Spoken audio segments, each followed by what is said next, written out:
Peace, love, and reparations, Black family. You are now tuned in to Necessary Blackness Podcast, and I am your host, Raheem Shabazz. And today, family, we have a special guest in the building. Our special guest is no other than the Goddess Aayanna, who is a social justice warrior as well as an activist who not only gives truth a voice, but she also utilizes her divine feminine energy to promote womanhood amongst the sisters. So, ladies and gentlemen, let's all welcome her with a round of applause to the Necessary Blackness Podcast. I know you traveled a long way and you are finally here. Ladies and gentlemen, Necessary Blackness family, she is in the building. So I want to get right into it. I want to start out and I know you give a lot of relationship advice, and I know that you're heavily involved in the community, right? Do you, when it comes to black men, do you believe that black masculinity is on the decline? Yes, and I think it's absolutely under attack. I think it's all by design, but absolutely, black masculinity is in decline right now, as you said. Mm-hmm. And what do you think are some of the contributing factors, and what type of solutions should we implement to circumvent that? I think the damage that's been done to the black family is the primary cause of black masculinity going down in men and raising in women. I think one of the things that we got to do is just get better at having relationships that are long lasting. And I know that's easier said than done. Mm-hmm. But the reality is when two parents are raising children in a home together, it's a lot more effective and balanced and proper. When it comes to, raising children, especially boys, you want to have boys around the father so they can learn how to be a man. A woman can only, raise a baby to be a boy. We can't really raise boys to be men. So it's very imperative that we have long-lasting relationships, marriages, where we keep the black family together. All right, speaking of boys, right, you as a parent, right, we know that the psychosocial development of a child begins in the home. And mm-hmm. His first teacher is a parent. And as one that homeschools, tell me what are some of the advantages of being a mother that homeschool? Primarily just being able to understand what's programming your children, being in control of what's programming your children to a certain degree, because of course, the children have devices and things like that, so they can interact with people and outside of the home, but they're getting a certain curriculum. I'm in control of the curriculum. They're not learning anything that I disagree with. And ultimately, just growing up around your black family and being raised by in a home where you're being homeschooled, I think is really healthy in a world where the society and other children can be really demeaning and degrading mm-hmm. And very nasty. I think it's really good because there's a little bit more safety, raising your children at home. All right, you told us the pros. Is there any cons to homeschooling? Yeah, it's very time consuming, and you have to be able to be a parent that's in the home. Yeah, a lot of people like to think that they're not as social, but my children are very social. I put them in a lot of different events and things like that. So you just have to be mindful if you're a homeschool parent to put them in things that where they'll have interactions with other children. So Okay. Now, one of the individuals that is a mentor to you that you look up to that we spoke about is Dr. Amos Wilson. Oh yes, I love him. All right, what is it about our beloved brother that's now amongst the ancestors, Dr. Amos Wilson, that you hold dear to yourself? I mean, first of all, he's brilliant. He is absolutely my favorite scholar in this world. I love reading him. He's probably one of the few people that I actually enjoy reading when it comes to, just getting knowledge and understanding. I always have a dictionary, or I'll use my phone and pull up a dictionary. With my children, we'll have the actual dictionary so they can learn how to work with the dictionary. But he expands my knowledge, and he gives us a very wholesome understanding of what type of mindset we come from, and the mindset that is infiltrating our consciousness that is absolutely egregious to our productivity and growth as a people. So Dr. Amos' ability to articulate, I think, is phenomenal, and he's very good at writing. You know, not everybody, you know, that drops the knowledge has very fluid writing, and Yes, he does, absolutely. and I love that. Yeah. And if anybody ever read his book, Blueprint to Black Power, that book right there is a dynamic book, and I encourage everybody to read that book. So what we're going to do now, we're going to take a quick commercial break. We're going to come back with the Goddess Aayanna. Right. Peace and Black Power, family. Peace and Black Power, family. We are back. We in the building, and for those that are just joining us, this is Necessary Blackness Podcast, and our special guest today is the Goddess Aayanna. She's in the building. So we was talking about Dr. Amos Wilson, and he is an individual that definitely spoke about black love and black pride. So that is a segue into our next segment of this interview. And I want to talk about how and why black love is revolutionary. Okay. So my question to you is, what are the dynamics of a relationship that would exude black love? A relationship that's productive for the black community. One thing that I learned from Dr. Amos Wilson is that our love is not our own.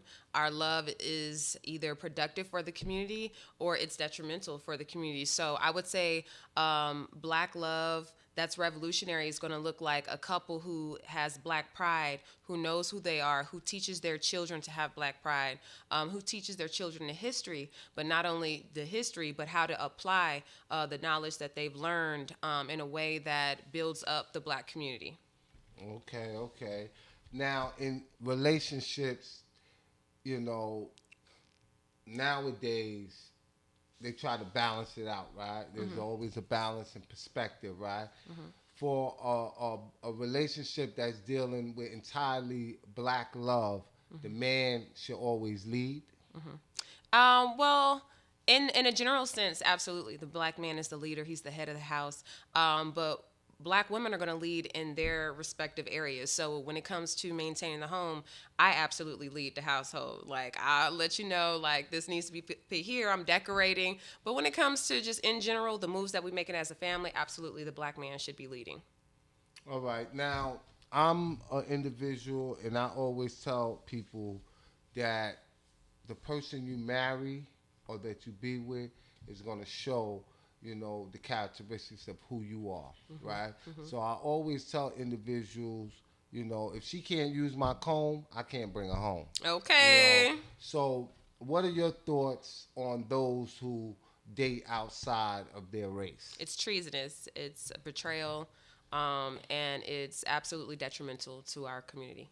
How so? How detrimental? Because we're sitting here giving our seed, our potent, powerful seeds or our wombs to a people, and it doesn't matter who they are, because every people outside of black people, and even black people in the name of white oppression, have subjugated black people. So we have no friends. So to lay down with somebody who has who have participated in bringing black people down and continuing to oppress black people is absolutely insane, and that's what we do when we are living outside of our African consciousness. Talk that talk, sister. That's what I'm talking about. I like that. You know, because a lot of times, you know, we hear brothers talking like this, right? But there's so many sisters that carry the same views as yourself, but they may not be as articulate as you, or they might not be, because a lot of our sisters are articulate by nature, but they're not just as outspoken. So it's always good to hear another sister remind sisters, like, hey, you can't be copulating with the open enemy. Okay. Don't do that shit. Okay. But we know. And what's interesting is I think it's a little bit more offensive when black women step out with white men. And maybe it's just because I'm a black woman and I could never imagine myself, but it's disgusting to me, actually. You want to hear something that's crazy, right? What's that? When I go on dates or I'm kicking it with a female, there's two things I ask her. Well, there's three things, but these are the two primary things, right?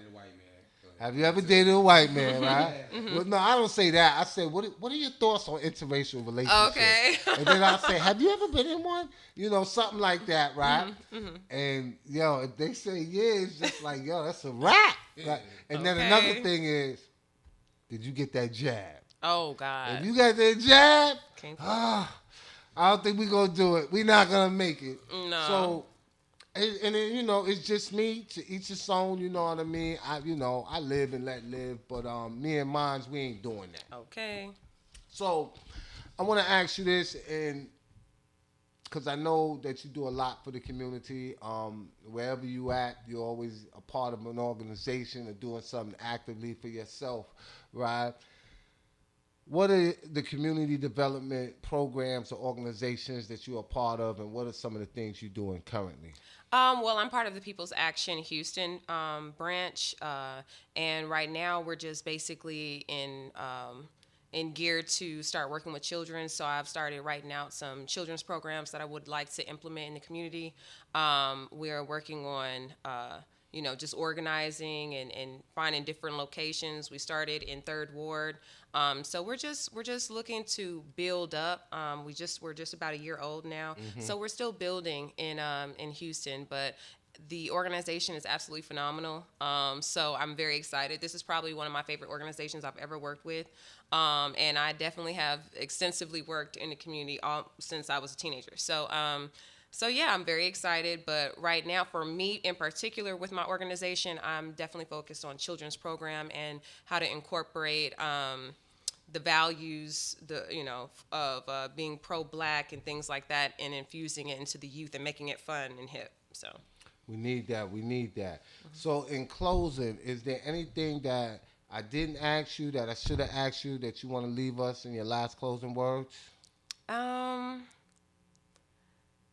I guess the note that I would like to leave off on is like, how do we heal together?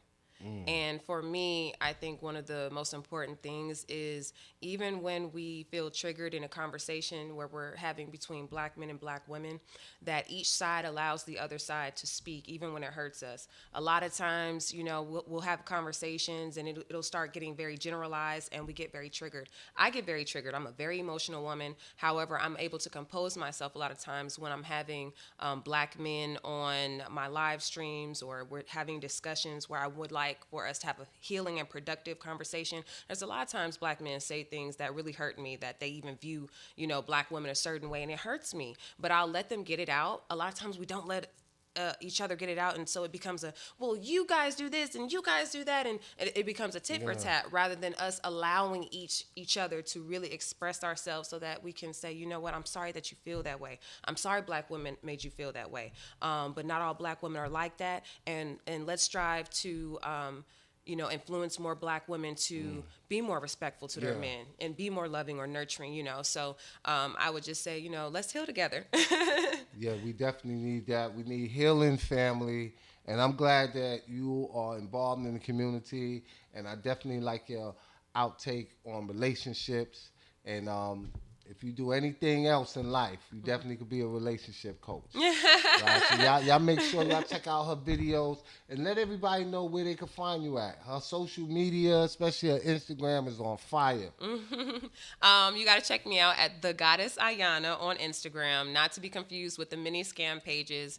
It's spelled properly. My name is spelled Aayanna. There's 4 A's in my name.